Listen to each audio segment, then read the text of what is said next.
ladies and gentlemen. Jai Hind.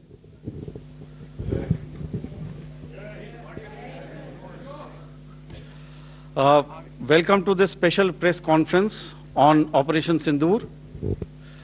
We will begin with opening statements by the three senior officers to my right here, who have been directly overseeing operations during Operation Sindoor.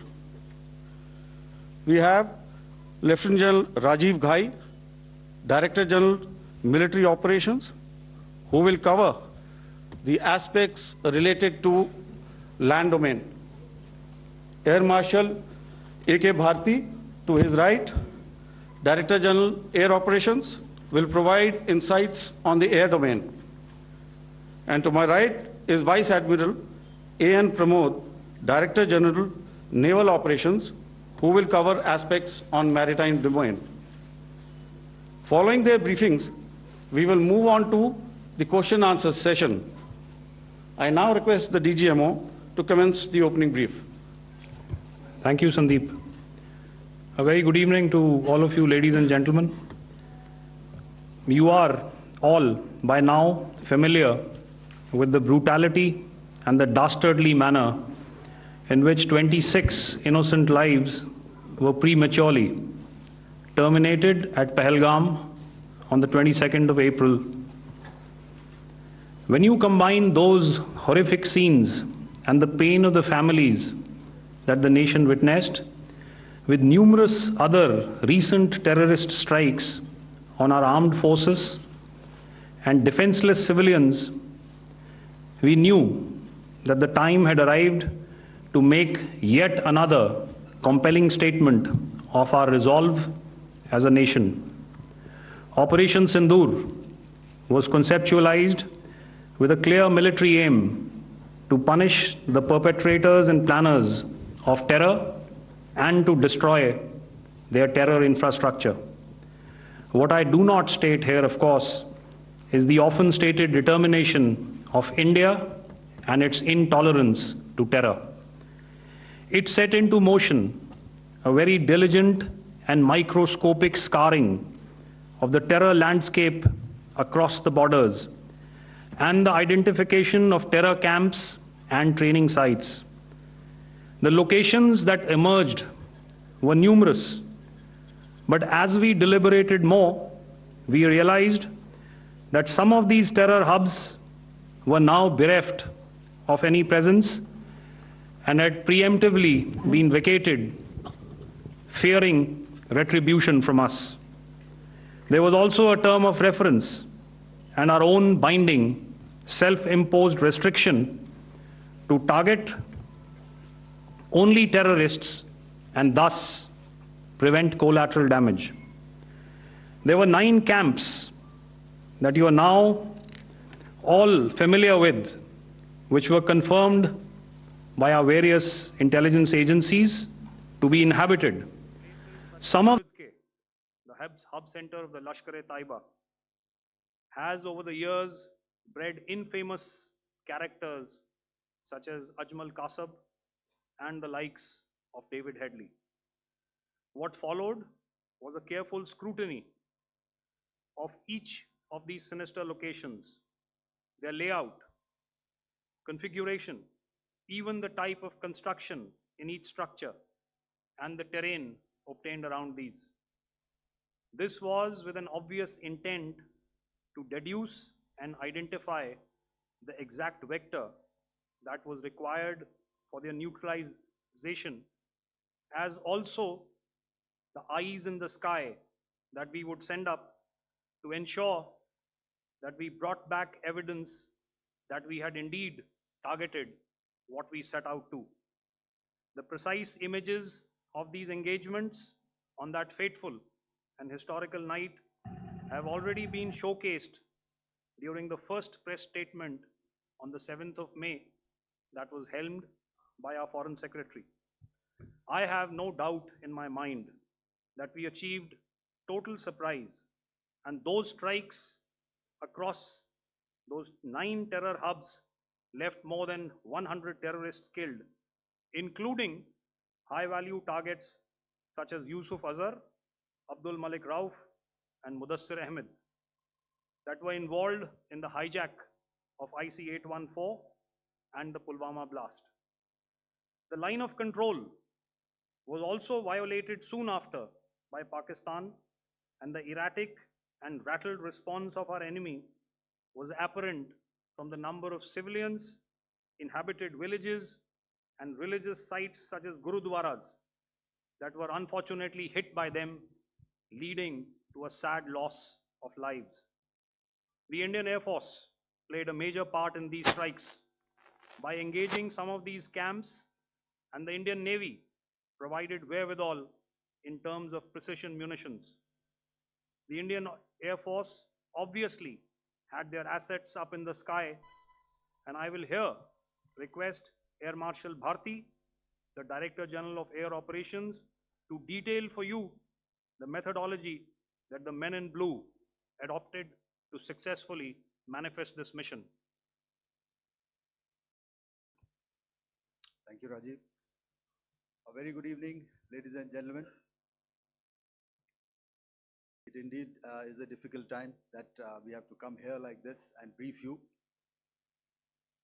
We could have done without this, but we had no choice. As the DGMO has detailed, the event was precipitated by the Dastardly Act at Pahalgam. The sequence of events have already been detailed. We carefully selected the targets, and out of the 9 selected targets, the target systems that were given to the Indian Air Force were the notorious training camps at Bhavalpur and Muridke, these being further from the international boundary. Through critical target system analysis, we analyzed what was to be done to annihilate these targets and plan to engage these targets with precision air-to-surface guided munitions so as to avoid collateral damage. The modalities of planning process I will not go through at this instant. However, what I would like to show you is the results that we achieved through our targeted airstrikes. Could I have the second slide, please?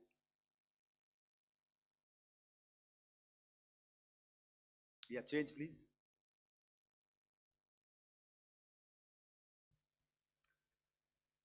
Okay. This is what the terror infra at Muridke looks like.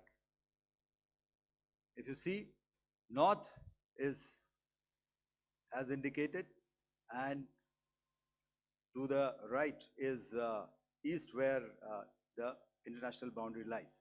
Could we have the next slide, please?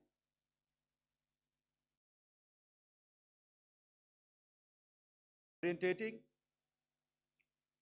Just go back one slide. Slide, please.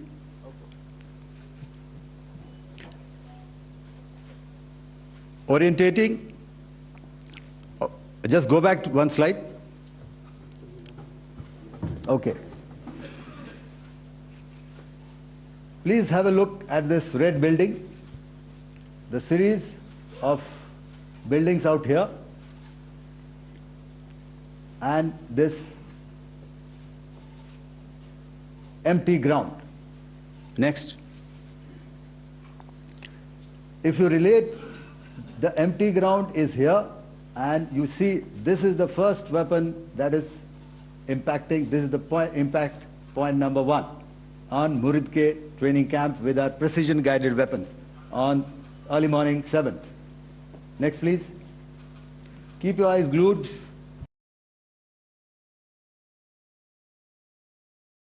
Third weapon, third impact.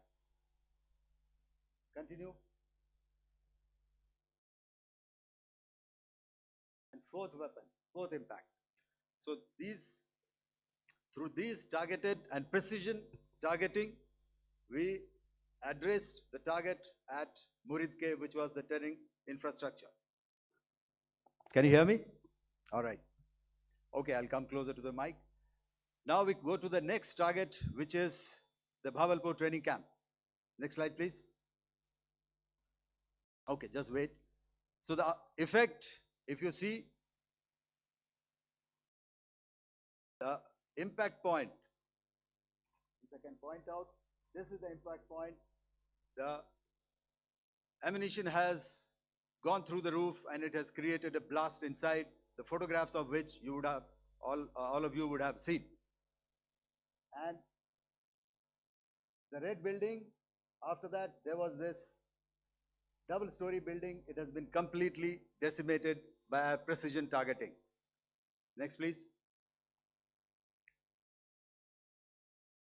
The target system, which was in the north, a series of buildings. I'll show you how it looked. Next.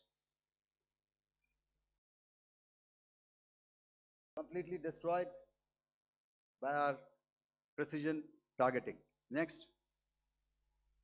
Now coming to Bhavalpur, this is the target complex that we are dealing with, a fairly large target complex. So we had to carefully choose the points that we needed to address, which were high value and which would meet our stated objectives of eliminating the terrorists. I would like to draw your attention to this red canopy, and in relation to that, I would cover the targets. One target system is a series of buildings here, other one here, and other one out here. Next slide, please. This is how it looked before, and this is how the building looked after the impact of the weapon. And orientation in relation to this red canopy, you can see here. Next, please. Before, next, and after. The roofs have completely collapsed. Next. This is the target system. Next. Precision targeting, and we have achieved our objectives here. Next. All right, so that was what we did on the 7th. Our objective was to address these two terrorist camps, and that we did with precision. And thereafter, we maintained a robust air defense posture, because remember, our objective was to target the terrorist and terrorist infrastructure, not any other infrastructure, not the Pakistani military, not the Pakistani any other infrastructure. So that is what we have maintained on the 7th of May. However, what we saw in the evening of 7th of May, we were saturated with a raid of Pakistani unmanned aerial vehicles and small drones. And these came in waves in our civilian areas, over our military installations, and all of them were successfully intercepted. Few of them did manage to land. However, there was not much damage that they did. And we have our robust counter-US hard kill and soft kill systems which did the job. However, the difference here was that we had targeted the terrorists. The adversary now has targeted our civilians and the military infrastructure. So it had to be responded to. So in a quick and calibrated response, that very night, we struck their radar installations at Lahore and close to Gujranwala, the LYT installation, to indicate to him that we are ready, yet we do not want to escalate. Our fight was with the terrorists and not with the Pakistani military establishment. Thank you.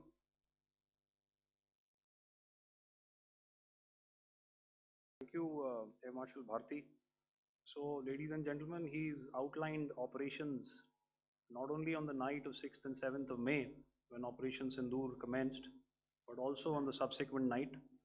Being well aware and familiar with the congenital and impulsive nature of our adversary, and even though we did attempt to reach out and communicate our compulsions to strike at the heart of terror to my counterpart in the immediate wake of Operation Sindoor. The request was brusquely turned down, with an intimation that a severe response was inevitable and in the offing. We were, of course, prepared. Operations on the 7th and the 8th, Air Marshal Bharti spoken about. On the night of 8th and 9th of May, they flew drones and aircrafts into our airspace all across the borders and made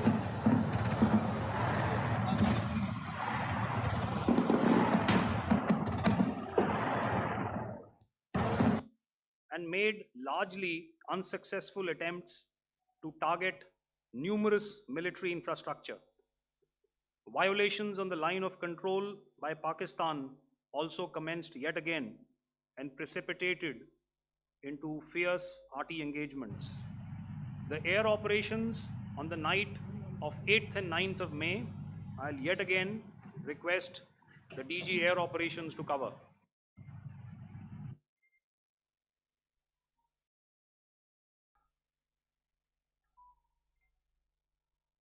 I just covered what happened on the night of 7th and 8th.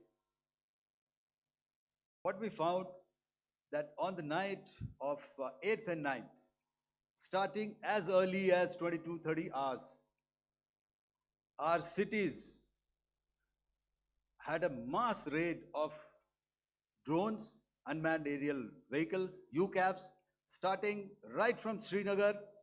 Our cities right up to Nalia had a mass raid of drones, unmanned aerial vehicles, UCAVs, starting right from Srinagar, going down right up to Nalia. It was a mass raid in waves, and it was relentless. However, we were prepared, and our air defense preparedness ensured that there is no damage on ground or to any of the intended targets that the enemy might have planned for. The difference between 7th night and 8th night was that on 7th night, he sent in his Jihad class of UAVs. However, these UAVs can go some distance, they are armed. However, on the 8th, less numbers of armed UCAVs were there or UAVs were there, and more numbers of quadcopters, maybe for surveillance or just for harassment of civilians. This continued till midnight. Our air defense preparedness ensured that there was no damage on the ground, either to the military installations or to the civilians. However, the enemy had yet again shown that he wanted to up the ante and he wanted a fight, and we were up to the task. In a measured and calibrated response, we once again targeted his military installations, which included his SAM sites at Malirkant. This also included his surveillance radar sites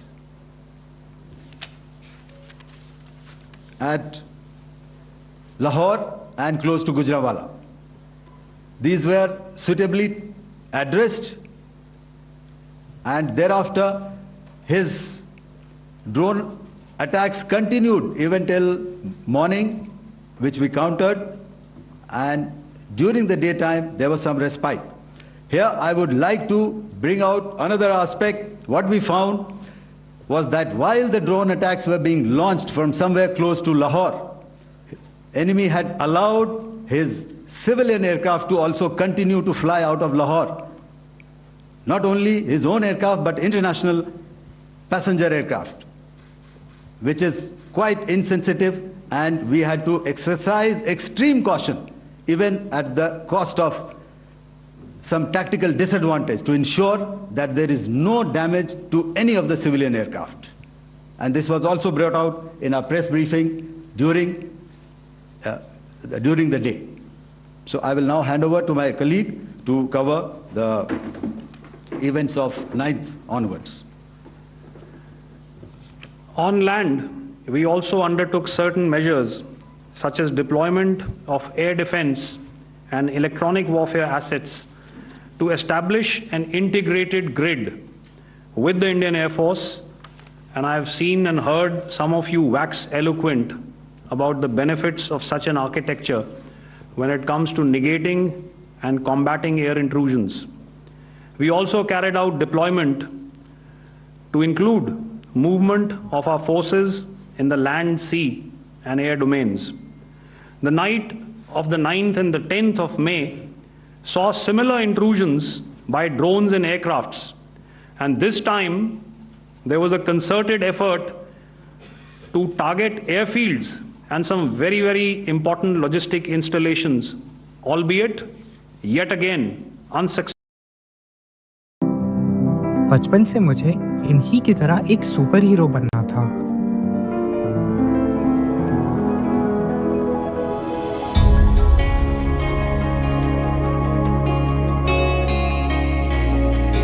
But now I believe world को ऐसे real super heroes की ज्यादा जरूरत है। Doctor बनने का हो passion तो वीएमसी मेडिकल को बनाओ अपना destination. A personalized result driven medical entrance program, VMC medical for the doctors of tomorrow. All were thwarted. The Pakistan Army has reported to have lost approximately 35 to 40 personnel in artillery and small arms firing on the line of control between the 7th and the 10th of May. What the other side had probably also not reckoned with was the speedy and precise turnaround and hit back by the Indian Air Force. And I will yet again ask Air Marshal Bharti to speak about these significant and game-changing strikes. I will thereafter request Vice Admiral Pramod, my colleague and Director General of Naval Operations, to tell us about some very telling naval maneuvers in the Arabian Sea that exerted pressure on the night of 9th and 10th of May. Over to you, sir. Thank you. Commencing about 2000 hours, that is 8 p.m. local time, on 8th of May, several Pakistani unmanned aerial systems, drones, combat vehicles attacked multiple IF bases. These included Jammu, Udhampur, Pathankot, Amritsar, Bhatinda, Nal, Dalhousie, Thois, Jaisalmer, Uttarlai, Falodi, Nalia. These were almost simultaneous and they came in waves. All our AD guns and other systems were waiting for them. All these waves were neutralized by our trained crew using the air defense systems that they have, and also some of them were utilized using our legacy systems like Pechoras and IF Summer, which we have recently acquired, and some were neutralized by the Garud snipers. There was no damage on ground from these incursions and these mass raids, if I could call them, from the Pakistani side. However, following these relentless attacks on our air bases, on our forward positions, and on our civilian targets, this was time to convey some message to our adversaries. And therefore, a decision was taken to strike where it would hurt. And towards that, in a swift, coordinated, calibrated attack, we struck his air bases, command centers, military infrastructure, air defense systems across the entire Western Front. The bases we struck include Chaklala, Rafiki, and mind you, Chaklala is Islamabad, Rahim Yar Khan, Sakar, sending a clear message that aggression will not be tolerated. This was followed by strikes at Sargodha, Bholari, Jacobabad. We also struck the C2 centers at Murid, the UAE complex at Murid, Rafiki, radar at Chunia, which I will show you, Rahimyar Khan airfield, and the unmanned combat aerial vehicle hangar at Sakar. I would like to reiterate here that we have the capability to target every system at these bases and more. However, it was only a measured response to instill good wisdom to our adversary to refrain from further escalation. IF response was directed only at military installations, avoiding civilian and collateral damage. I would now like to show you some of the effects that have been achieved as a result of our air operation.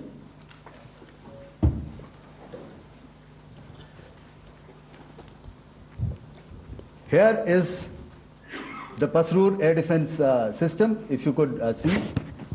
Zoomed up view, this is the radar mounted on a high tower. And after the strike,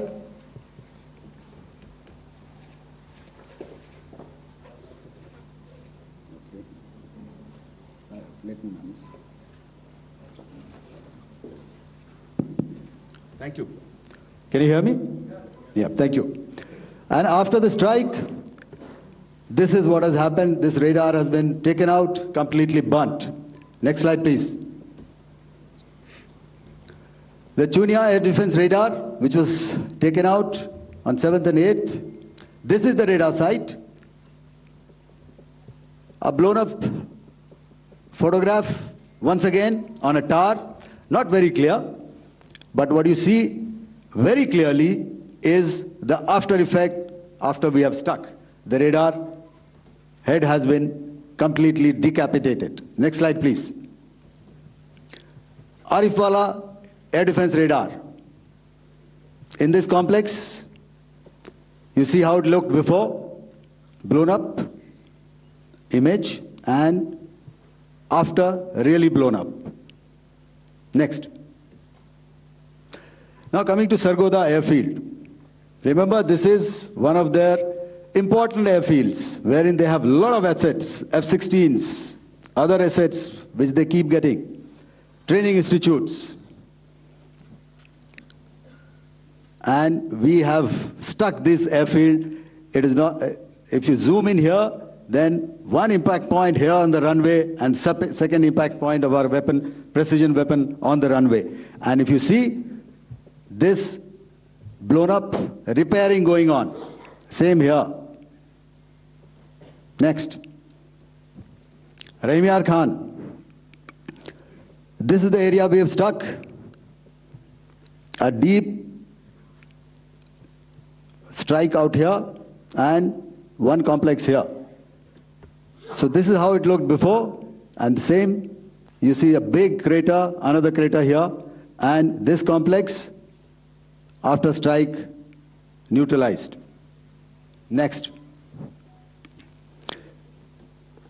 Chaklala airfield, Noor Khan, once again a major air base, a lot of their logistic assets out here. This was the chosen complex that we intended to strike and convey a message. Next slide, please.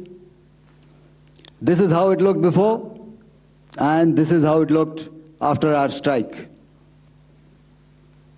Next. Sakar. We chose the radar site at Sakar. This is the radar site, and after it was struck, this is the aftermath, completely burnt out. Next, please. Aircraft shelter. This is how it looked before the strike, and this is how it looked after the strike. The roof of the buildings completely caved in and burnt. Next. Bholari airfield, aircraft hangar.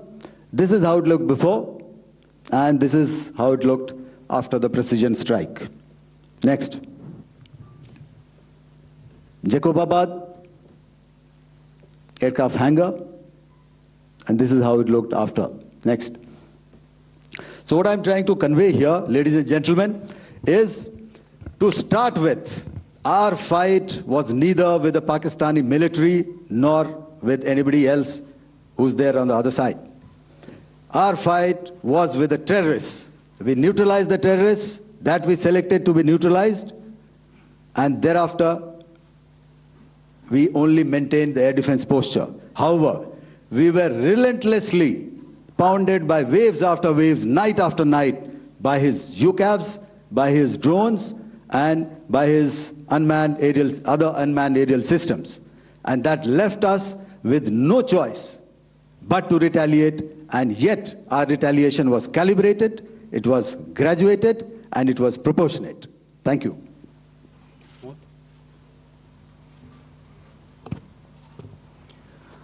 Good evening, ladies and gentlemen.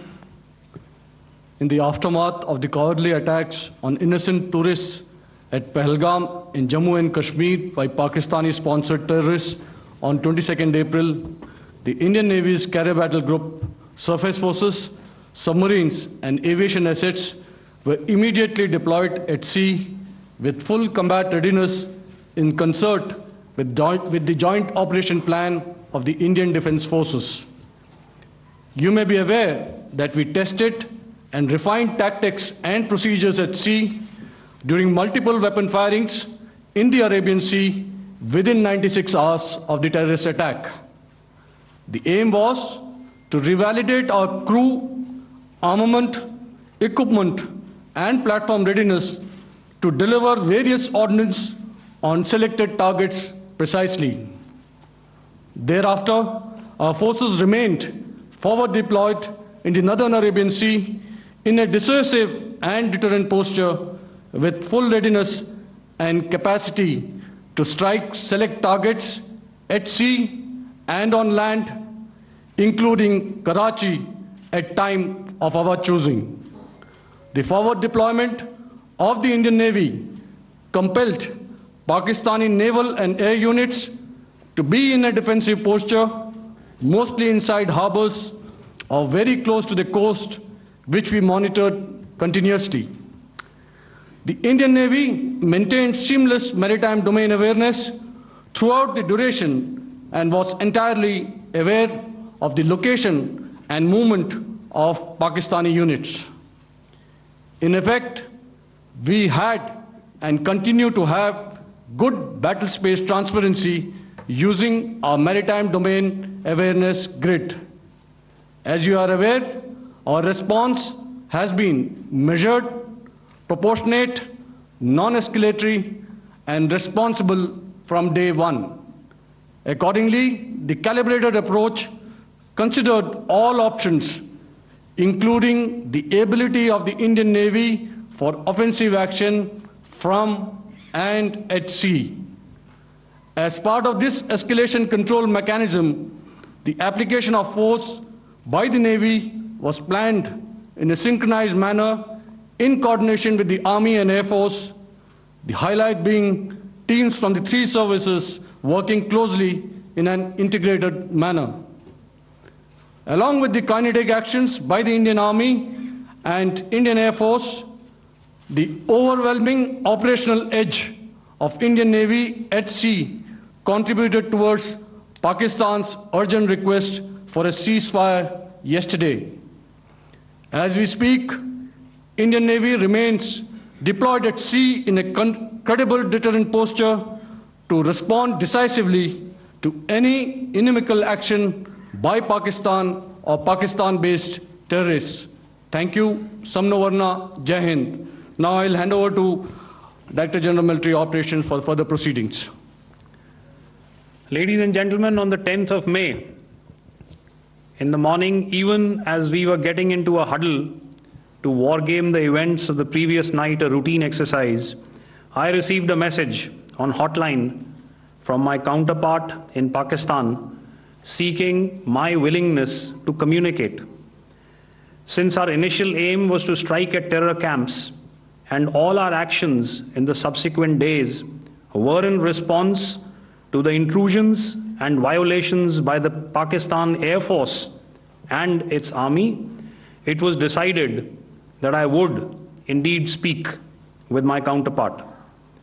You are already aware, I've seen it being covered on national television, that my communication with the Pak DGMO was conducted at 15:35 hours yesterday and resulted in cessation of cross-border firing and air intrusions by either side with effect from 1700 hours 10th of May, after he proposed that we cease hostilities. We also decided to further speak on the 12th of May, that's tomorrow, at 1200 hours, to discuss the modalities that would enable the longevity of this understanding. However, disappointingly, and must I add, expectedly, it took only a couple of hours for the Pakistan Army to violate these arrangements by cross-border and across the line of control firing, followed by drone intrusions across the expanse of the Western Front through last night and in the early hours of the morning today. These violations were responded to robustly and dealt with as they must be. We have earlier today sent another hotline message to my counterpart highlighting these violations of the understanding between the DGMOs on the 10th of May and our firm and clear intent to respond to these fiercely and punitively, if repeated tonight, subsequently, or later.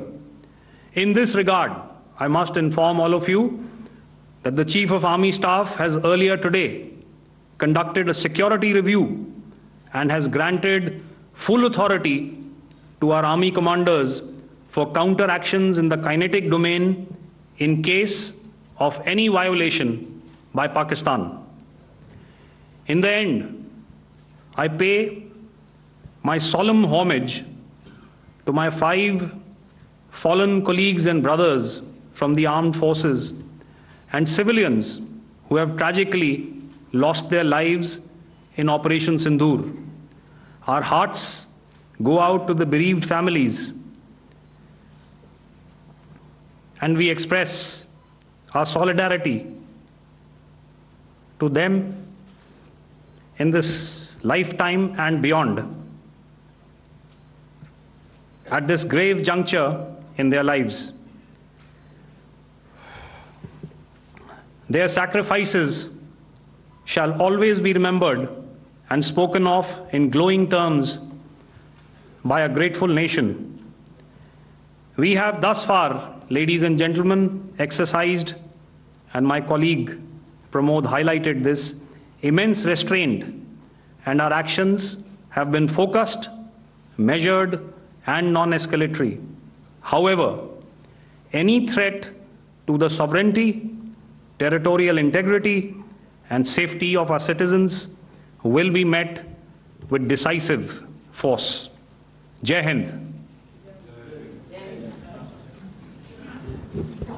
Okay, ladies and gentlemen, we are now open for questions.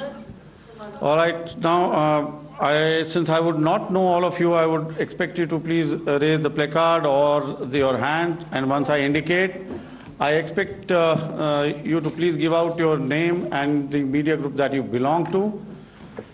Keep your questions short so that we can take as many questions as possible. Also, ladies and gentlemen, kindly bear in mind that confidential aspects may not be answered by the 3 DGMOs. Right. I've got a lot of hands there. Let me start from the left. Left foot always in front when we start marching. So here we have to the left, okay. Yeah, 238. Hello. So this is Manas Pratimhuyan from PTI, Press Trust of India. So the understanding that was reached yesterday on stopping demilitary operations and actions, was it for just 3 days? And what would be the cost escalation if there is violation of this understanding by the Pakistani side? And my subsequent question would be that we have a kind of ceasefire agreement with Pakistan that was finalized in 2003. So will there be some kind of similarities in frameworks between the two kind of understandings, 2003 ceasefire agreement and the current understanding on stopping military operations? And again, what would the cost that will be incurring on Pakistan if Pakistan again resorts to this kind of terrorist activities, because we have made it very clear that the cost will be very high. So I would like to have your thoughts on it. Okay, so I'll answer the latter part of the question first. I also want to add that while the initial ceasefire agreement, as you correctly pointed out, is of the 2003 vintage, but I must remind you that in 2021, in the month of February, and this was then when the crisis in eastern Ladakh was also on, the two DGMOs had spoken and arrived at a ceasefire understanding that lasted right up until this unfortunate attack at Pahalgam. Once our Foreign Secretary had announced the decisions of the CCS in the immediate wake of that attack, he had announced certain measures, and then of course Pakistan had in turn made its own announcements. Since then, there have been certain violations of this ceasefire understanding, and of course after the 7th of May, like I pointed out during my statement, that there have been numerous violations on the line of control especially, and of course along the international boundary by the Pakistan Army and the Pakistan Air Force. This understanding that we spoke about yesterday, no, it was not for 3 days. It was first to stop aggressive and hostile activities immediately, let that order and direction settle down for about 36 hours, and thereafter discuss modalities, like I said, to ensure its longevity. That is tomorrow on the 12th of May. But unfortunately, we had a violation starting at approximately 1900 hours last night, and we've sent a communique, like I said, to the Pakistan Military Operations Directorate, and we will await as to what happens tonight. All right. The cost escalation, I'll leave it to your best imagination. I've already said that the response will be fierce and punitive. Now, the right foot forward. Yeah.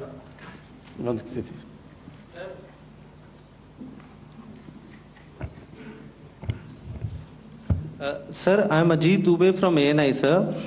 Sir, my question is that you talked about the loss of lives to the Pakistan army, that was around 35 to 40 kills secured by the Indian army.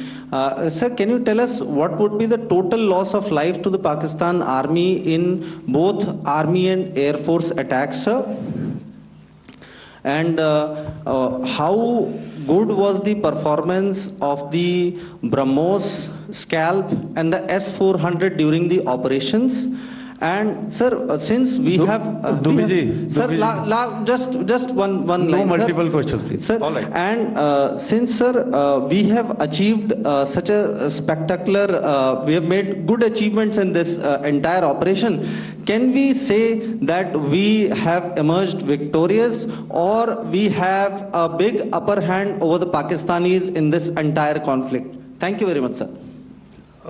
So I'll answer the question about the loss of lives on the other side. Of course, there are various means to ascertain that number. There is information from various agencies that come in. There are, of course, on the line of control, other ways to find out as to what has been the effect of what you are doing there in ceasefire violations. So therefore, I mentioned 35 to 40 on the line of control, and please remember that once Operation Sindoor was launched, the responses of the Pakistan Army were also on Indian Army or the Indian Armed Forces infrastructure. Let me put it that way. So that's why I did not cover casualties of the Pakistan Army, at least in the initial phases of battle, because those were not our targets.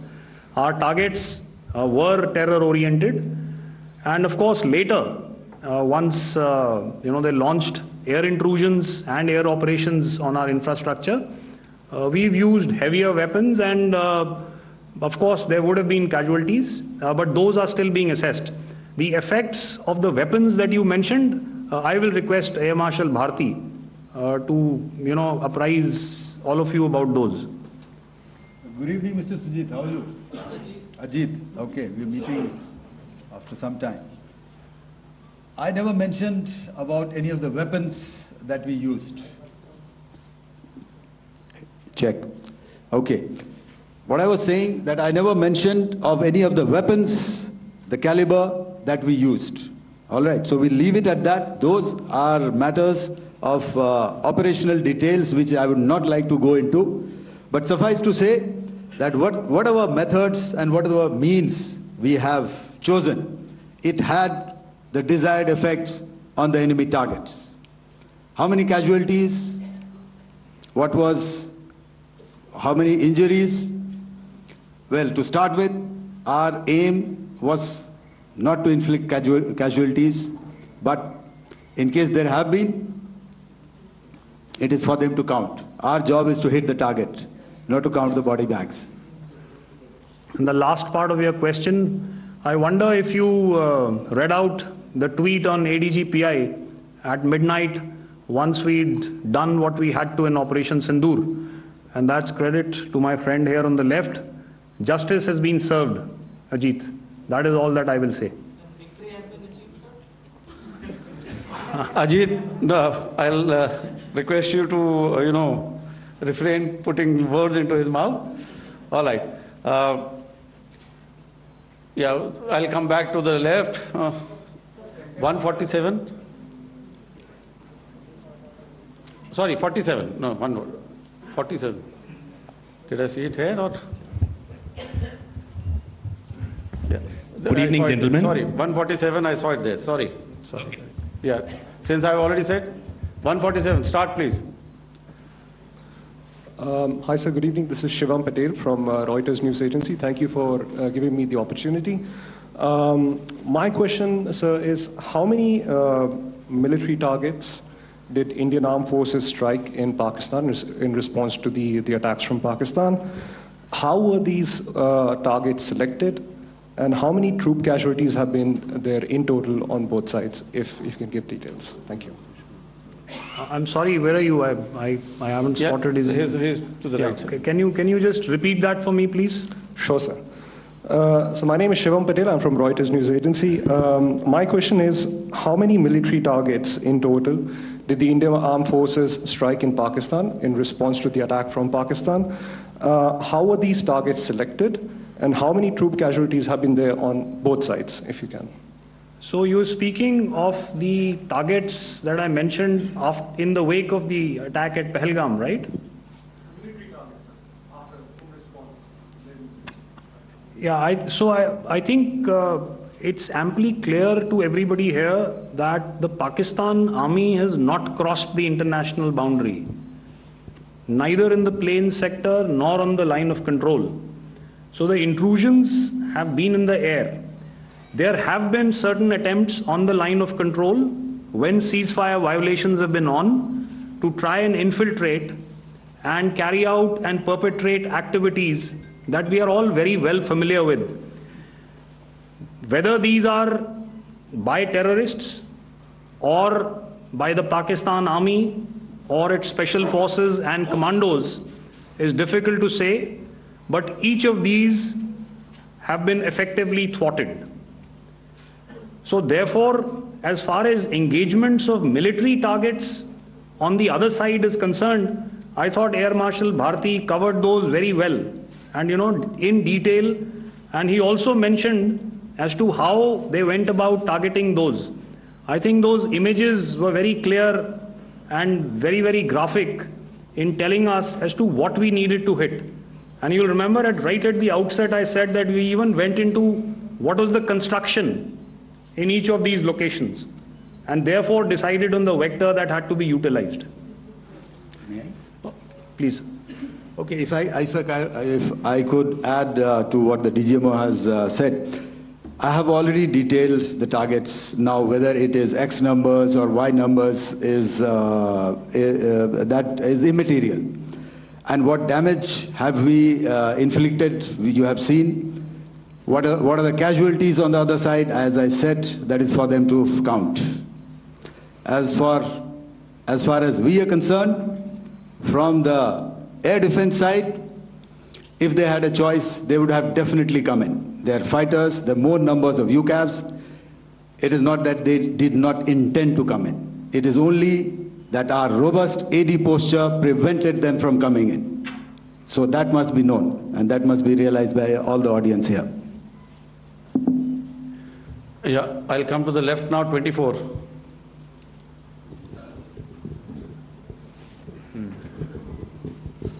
Good evening, sir. This is Anuvesh Rath from Z. Sir, I wanted to know on the first briefing, which was done by FS and 2 representatives from Air Force and Army, you showed a list where there was 21 places in that list. You have stuck 9. Are more operations going to be held? Is Operation Sindoor still on? And the second question, thank you, sir. Thank you so much. And also, I want to congratulate all 3 of you for a fantastic operation that you guys have done. Thank you so much. Thank you so much for that one question. Yeah. Sir, the question. Unfortunately, Rath, is that your name? I'm sorry. You know, as far as operational details are concerned, I am not in a position to share those right now. But I think I'll take a cue from Pramod. You know, he said towards the end that the Indian Navy is still in a posture that is deterrent. And I have already made it very clear towards the end of what I said that it's only a couple of hours ago that the Chief of Army Staff has carried out a security review, and he's authorized our Army commanders to deal with violations of any kind from across the borders in a manner that they deem fit. So again, to reiterate, the response will be fierce and it will be punitive.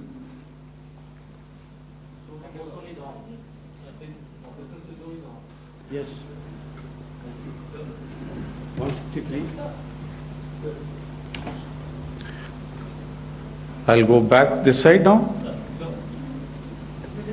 Yeah, 255. She said middle wale kya karenge, so 255. Oh, sorry. Good evening, sir. I'm Shailesh from National Defense. Please allow me, first of all, to pay my gratitude for protecting us Indians. Thank you very much. Sir, since the enemy has been talking about taking down our aerial platforms, it would be deemed fit in case we can reveal that we have taken down their fighter jets. What could be the number? Though you said that they may be not good to reveal the platforms, but since this has come from various quarters in Pakistan, so I believe that we need to answer, in case if you can, sir, if you may allow. The question is for me? Yes, sir. Okay, and if I get it right, you want to know how many of their planes we have downed? Yes, sir. Yes, sir. All right. See, as I said, their planes were prevented from coming inside our border. All right. So we do not have the wreckage with us, but definitely we have downed a few planes. Numbers, we would not like to hazard a guess out here. Okay. I have the numbers. Okay. And we are getting into the technical details of it to establish it. So I would not like to put a figure at this time, but definitely there are losses from their side which we have inflicted. Were they fourth generation plus, sir? See, you're putting words into my mouth. Why do you say fourth generation? Let us make it high tech.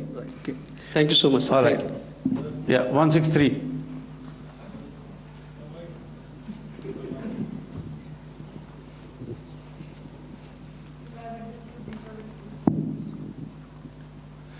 Sir, मैं मंजीत नेगी हूँ आज तक से। मेरा सवाल ये है कि इस पूरे ऑपरेशन में जो आतंकी ठिकानों को निशाना बनाया गया, क्या नंबर्स कुछ बता सकते हैं कितने आतंकी मारे गए? कुछ नाम सरकार मतलब कुछ नाम मीडिया में आए भी हैं जो बड़े उसके मास्टरमाइंड थे। और एक सवाल जो आज एयरफोर्स ने भी एक ट्वीट किया कि ऑपरेशन सिंदूर अभी जारी है और सरकार की तरफ से भी कहा गया।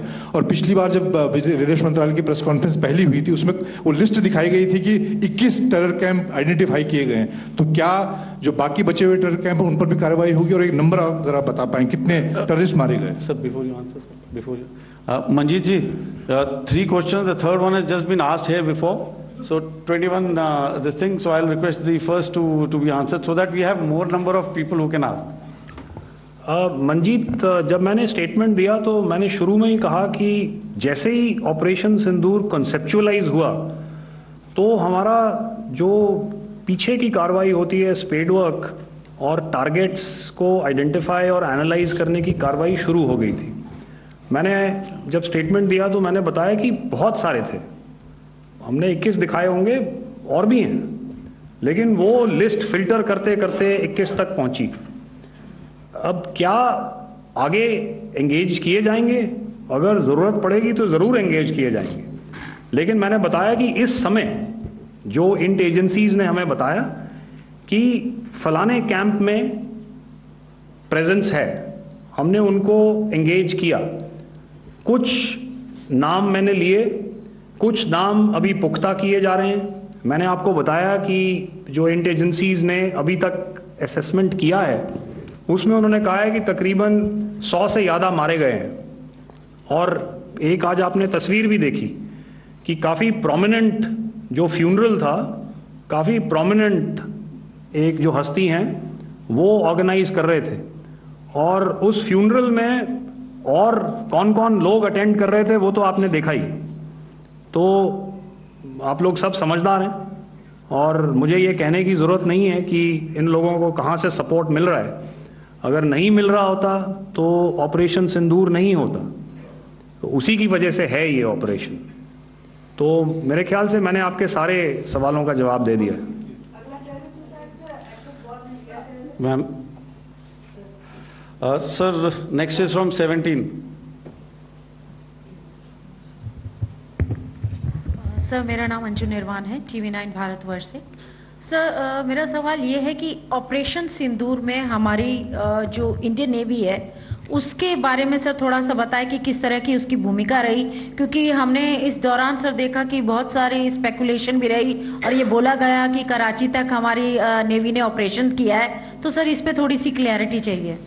और सर हमने कौन कौन से फाइटर एयरक्राफ्ट डाउन किए हैं, अगर उसका भी थोड़ा सा क्लैरिटी मिल जाए तो अच्छा रहेगा।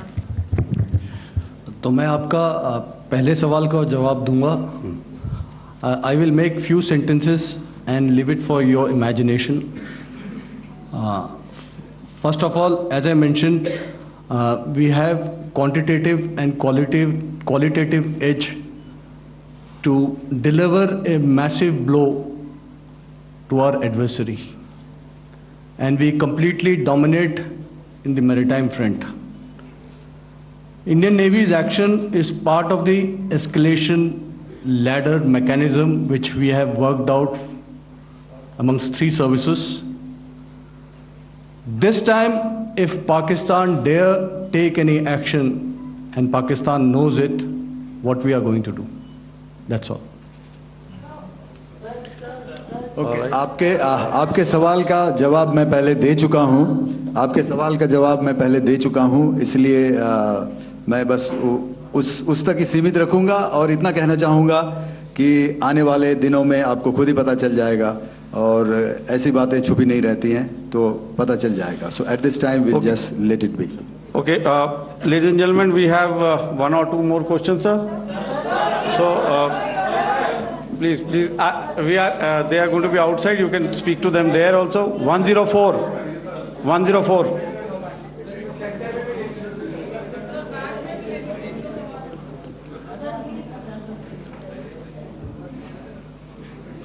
I think. Yeah, ask. Sir, Dinaka with the Hindu newspaper. Are you surprised that you got this question? No, sir. I'm waiting for the resolute. Sir, can you give a number of assets we lost, because there's been a lot of speculation going on, international media writing a lot of things about our platforms, including Rafales. I mean, Pakistan claiming that Rafale has been downed, etc. Can you put that question to rest and clarify on that? I guess that question is for me. All right, I'm happy that you've asked this question. You know, we are in a combat scenario, and losses are a part of combat. The question that you must ask us, okay, and indeed that we must ask ourselves, you inclusive, is have we achieved our objectives? Have we achieved our objective of decimating that terrorist camp? And the answer is a thumping yes. And the results are for the whole world to see. As for the details, what could have been, how many numbers, which platform did we lose? You know, at this time, I would not like to comment on that, because we are still in a combat situation. And if I comment on anything, it will only be advantage adversary. So we don't want to give him any advantage at this stage. All I can say is that we have achieved our objectives that we selected, and all our pilots are back home. Thank you. Okay, hold. Please don't. Please be civil here. So we'll have 220 now. Sir, hello sir, this is Anita Chaudhary sir from Swadesh newspaper. मेरा सवाल है, क्योंकि हमारे जो पहले जो action रहा वो आतंकवाद के खिलाफ रहा, तो आतंकवाद में अजहर मसूद की तरफ से एक बयान जारी किया गया था जिसमें उन्होंने कहा कि हम इसका बदला लेंगे और जहाज रुलाएंगे। तो क्या अगला, अगर खुदा न खास्ता अगला टेरर अटैक किसी भी तरह का होता है, तो क्या उसे एक्ट ऑफ वॉर में हमारी तरफ से लिया जाएगा और उसका क्या माकूल जवाब दिया जा सकता है? मेरा इसमें सिर्फ एक ही जवाब है आपके लिए कि हमने अपनी कार्रवाई करी। हमने उसके बाद मैंने अपने स्टेटमेंट में भी बताया कि ये कम्युनिकेट करने की कोशिश करी कि हमने इस तरीके से ये जो स्ट्राइक्स हैं वो क्यों की। लेकिन जो हमारा एडवर्सरी है उसने जैसे मुनासिब समझा वो कार्रवाई करी। तो आपने देखा कि ये जो एक्टिविटीज़ चल रही हैं 3-4 दिन से, ये कोई वॉर से कम नहीं है। नॉर्मल सर्कमस्टांसेस में एक दूसरे देश की एयर फोर्सेस हवा में नहीं उड़ती हैं और एक दूसरे के ऊपर स्ट्राइक्स नहीं करती हैं। हर रात इंट्रूजन्स नहीं होते हैं। लाइन ऑफ कंट्रोल पर सीज फायर वायोलेशंस, आपके एक साथी ने सवाल पूछा था शुरू में, एक सीज फायर अंडरस्टैंडिंग था, वो भी जा चुका है। उस सीज फायर अंडरस्टैंडिंग के जाते जो फायरिंग हो रही है लाइन ऑफ कंट्रोल में, उसमें घुसपैठ की कोशिश हो रही है। आमतौर पर ये घुसपैठ लाइन ऑफ कंट्रोल में टेररिस्ट करते हैं, लेकिन हमें इंफॉर्मेशन है कि हो सकता है ये पाकिस्तान आर्मी की टोलियां भी हों जो हमारे पोस्ट के ऊपर खामी पहुंचाने की कोशिश कर रही हैं। तो ये सारी एक्टिविटीज़ तो वॉर में शामिल हैं। तो ये कहना मुश्किल है कि आगे क्या होगा, वो स्पेक्यूलेटिव जोन में आ जाता है और मैं स्पेक्यूलेट नहीं करना चाहता हूँ। हर एक सिचुएशन अलग होती है और उससे एक तरीके से डील किया जाता है। सर मैं एक सवाल इसका मैं जवाब देना चाहता हूँ, 1 मिनट। जो मिलिट्री होता, our main job is to prevent war and maintain peace and stability. So it is not that our response is a graded response. That means अगर किसी ने किया तो उसको ग्रेडेड उसमें किया। जैसे टेररिस्ट एक्शन हुआ तो what we did is a terrorist action and we destroyed all the terrorist camps. उसके बाद आपने देखा कि उनने थोड़ा सा कोशिश किया तो हमारे एयरफोर्स एंड आर्मी ने क्या किया, तो मिलिट्री टारगेट्स हैं उनको उनके ऊपर थोड़ा.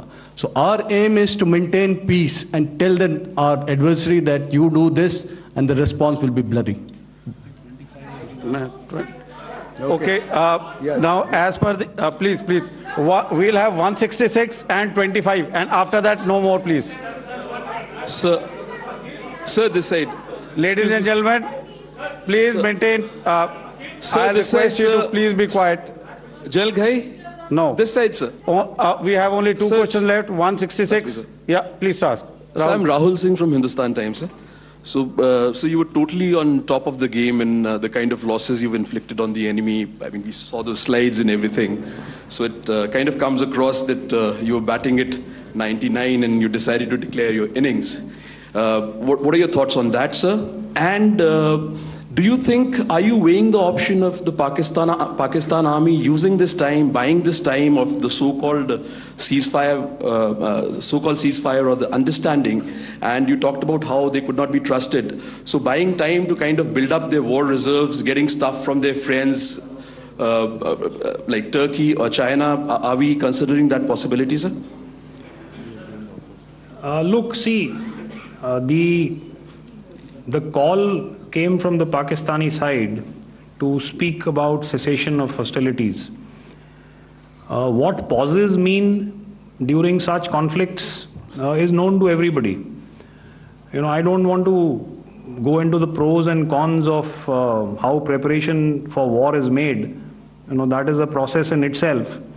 But I think my senior colleague here, the DG Air Operations, spoke, or he alluded at least, you know, to what this operation was precisely and specifically meant for. And I think that's something that we achieved, you know, right at the outset. Had we had the option not to go further, we probably wouldn't have.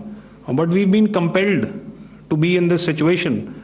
And as you've seen, the armed forces of India, and you know, you've got the three Director Generals sitting here, we are always prepared to face any eventuality. And like I said, that's for the sovereignty, the territorial integrity, and the safety of our citizens.